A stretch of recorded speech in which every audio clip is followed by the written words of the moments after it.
Opening statement, I imagine. Y'all ready?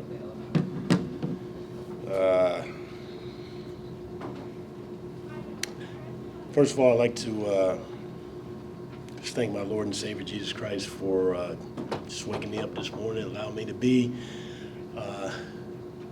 the coach of this team and to be involved in college basketball and be in the lives of a lot of these young men. As far as the game was concerned, it was fun for a while, and then it wasn't. I thought it was a ball game probably for about 25 minutes, maybe 27 minutes. I think they had increased the lead by 1 at the first media timeout in the second half, and then the rest of it was a blur. We've seen this before with us defensively. We just were not attentive to details, and they were able to exploit it. They got some really good players. Will is a really good coach. I know personally, and just watching what he's been able to do with this team in such a short amount of time, the talent that he's been able to put on the floor is impressive. And they were really impressive during that stretch, I would say, from the first media timeout to about the 8-minute mark in the second half. And, that was the ball game. Coach, just wanted to ask you your perspective on the scuffle there in the first half and what the explanation was from the referees. Yeah, those guys were fired up to play at the beginning of the game. There was a little bit of jawing going on right from the beginning. I asked Copeland what that was about. He said something about, you said I couldn't shoot. I said, it wasn't me. I wasn't talking to him. But I just thought the competitive juices were flowing with them right from the beginning. When they came to the bench, the coaches told me that number 5, Holloman, I think his name is, had hit one of our players. I guess the tape revealed that. I didn't see the tape, but they ended up ejecting him and giving a technical to Copeland. But yeah, it was just, I think our guy just fouled somebody on a 3, so I was busy correcting him politely, and then next thing I know, I was getting pushed from behind, and it's competition. It's what it is. I mean, guys get into it a little bit. The juices flow a little bit. Sometimes you do things from an emotional standpoint. I think that's all it was. I don't think there were bad kids or anything like that. I think it was just an emotional reaction.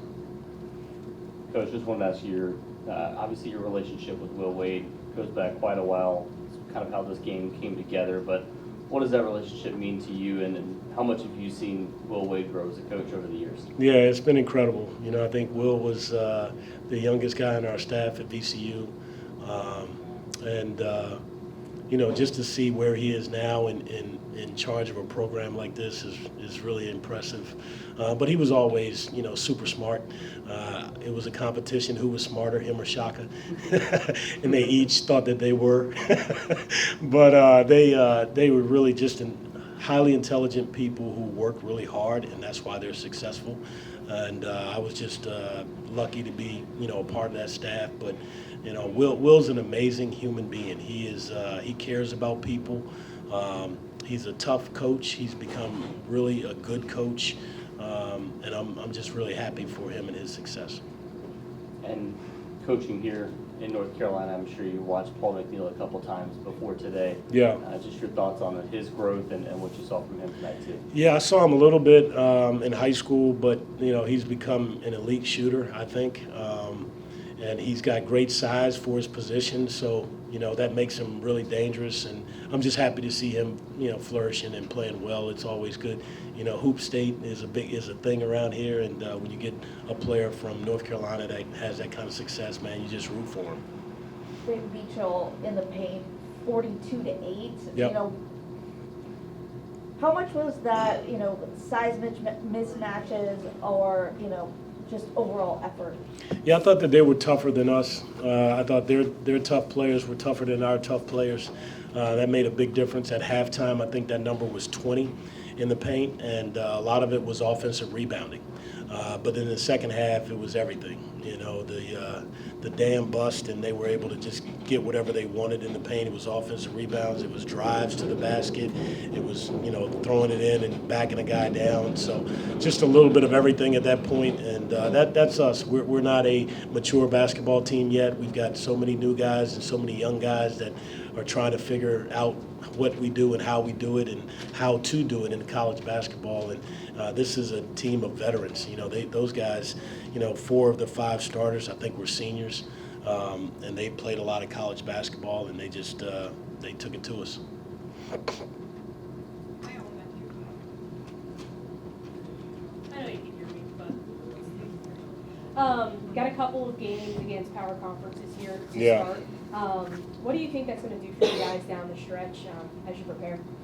Yeah, I mean, like I told the team, like, there's no doubt when we are locked in and focused and doing what we're supposed to do that we can compete with anybody.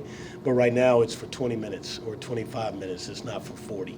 And the goal at the end of the season is to be able to compete against anybody for 40. So hopefully they see that. It just, you know, like I said, I joked at the beginning, the game was fun for a while, but then it wasn't. And then because it wasn't in the second half, it feels like you didn't really accomplish anything. And they've got to understand, you know, from watching film and from, you know, just remembering this experience, the things that they did right, and we're going to, you know, accentuate those things, and then those ones that we didn't, we got to fix them, you know. But you know, against Kansas State and against NC State for a while, I mean, we're able to, you know, be competitive, but our competitive spirit has to last for 40 minutes.